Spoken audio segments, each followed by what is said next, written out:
আসসালামু আলাইকুম। আমাদের যে সামাজিক শিষ্টাচার রয়েছে সেটার একটু অবনতি মনে হয় এই প্রজন্মের কাছ থেকে আমরা দেখতে পাচ্ছি। যেমন একটা প্রজন্ম ছিল যারা বড়দেরকে অনেক বেশি শ্রদ্ধা করত, ছোটদেরকে অনেক বেশি স্নেহ মায়া মমতায় বেঁধে রাখত। কিন্তু বর্তমানের যে প্রজন্মটা আমরা দেখতে পাচ্ছি তাদের মাঝে কিছুটা মনে হয় একটু ঘাটতি দেখা যাচ্ছে। তাহলে কি করতে হবে আমাদেরকে?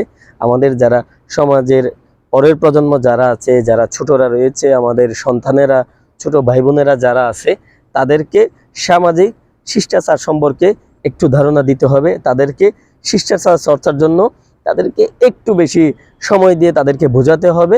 তখন দেখা যাবে বড়রা বড়দের সম্মান পাচ্ছে, ছোটরা ছোটদের যে স্নেহ, ভালোবাসা, মায়া মমতা আছে সেটা পাচ্ছে, এবং সমাজের সবাই মিলেমিশে একসাথে বসবাস করতে পারবে। সমাজে কোনো প্রকার অসঙ্গতি থাকবে না।